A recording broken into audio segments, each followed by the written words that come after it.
Millersburg, Ohio, 1999, was a town where life moved slowly. A patchwork of farms, dense woodlands, and winding back roads was where people left their doors unlocked at night. Nestled in the heart of Amish country, the area was known more for horse-drawn buggies than high-speed pursuits. But Brian Jacobs wasn't in town that night. He was deep in Black Hollow National Park, a vast and uncharted stretch of wilderness known only to the most experienced hikers. And that night, something impossible happened along the trails near Clearwater Ridge. Jacobs had been hiking a remote section of the park when he saw a polished, black, oblong structure hovering above the clearing ahead. It was featureless, reflecting the dim moonlight filtering through the trees. It floated above the ground without any visible means of support. No sound, no wind, nothing but an eerie stillness. He slowed to a stop, fingers twitching toward his flashlight. Before he could raise it, the object pulsed with a deep, violet glow. A cold, unnatural sensation crept up his spine. Something primal in his brain screamed at him to act,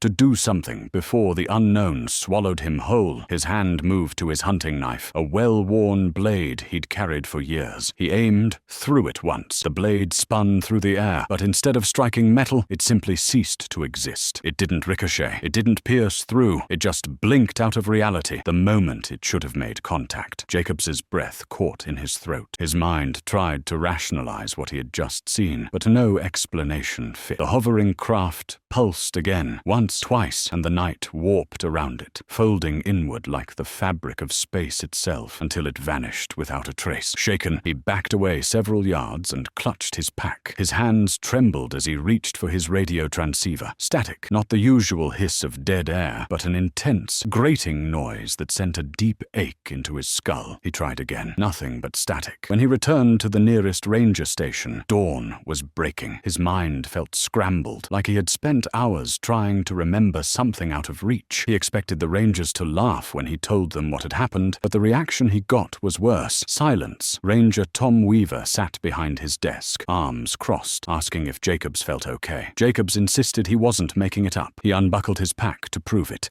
intending to check his gear. But when he pulled out his compass, something was wrong. The needle wasn't there. Not broken, not missing, just gone. The entire dial was filled with a strange, brittle black residue, as if the metal had decayed into nothing overnight. His heart pounded. He grabbed a fresh compass from the supply rack. When he tested it outside, the needle refused to move. Every compass in the station was checked. Every single one had suffered the same fate. Panic crept through the rangers. No one had an answer. The station's quartermaster swore the equipment had been fine the day before. Calls were made. Tests were run. Experts were consulted. But no explanation surfaced. It was as if whatever Jacobs had encountered had erased not just his compass needle, but also the very concept of magnetic direction from the station itself. By nightfall, Jacobs sat alone on the station's porch, staring into the darkness beyond the tree line. His radio crackled just for a moment. Then a voice, his voice, whispered through the static. "You shouldn't have thrown it." His blood ran cold. He looked around, expecting to see anything watching him from the shadows, but there was nothing. An empty forest and a silent path stretching before him. The next day, a new shipment of gear arrived, and everything returned to normal, or at least that's what the others told themselves. But Jacobs knew better. The replacement compasses worked again, but sometimes, when he held them in his hand, he swore they felt lighter than they should, less real. And every so often, when he passed that lonely stretch of trail, his radio would crackle, whispering just beyond the range of human understanding. Something had taken notice of him that night, and deep down, Jacobs knew. It hadn't forgotten. Weeks passed, and though things appeared normal on the surface, Jacobs couldn't shake the feeling that he had been marked. The whispers on his radio became more frequent, sometimes calling his name, sometimes repeating those ominous words. His sleep was plagued with dreams of the floating object,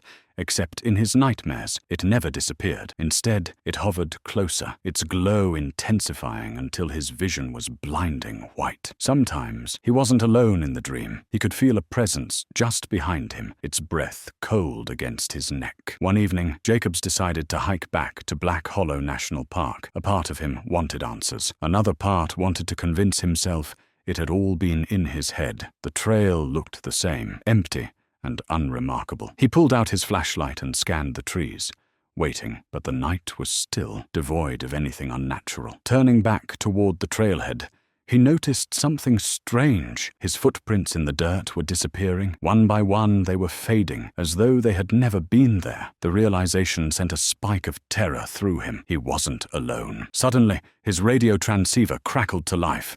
Though he hadn't touched the switch, the signal inside blared with static before cutting out completely. A cold sensation washed over him, making his skin prickle. And then, just for a moment, he saw it at the edge of the tree line. Not a figure, but a shape, amorphous, shifting, as if reality was trying to decide what it was supposed to be. Jacobs didn't wait to see what would happen next. He sprinted down the trail, heart hammering, and didn't stop until the ranger station was in sight. But he knew, without a doubt, that whatever had happened that night wasn't over. Not by a long shot.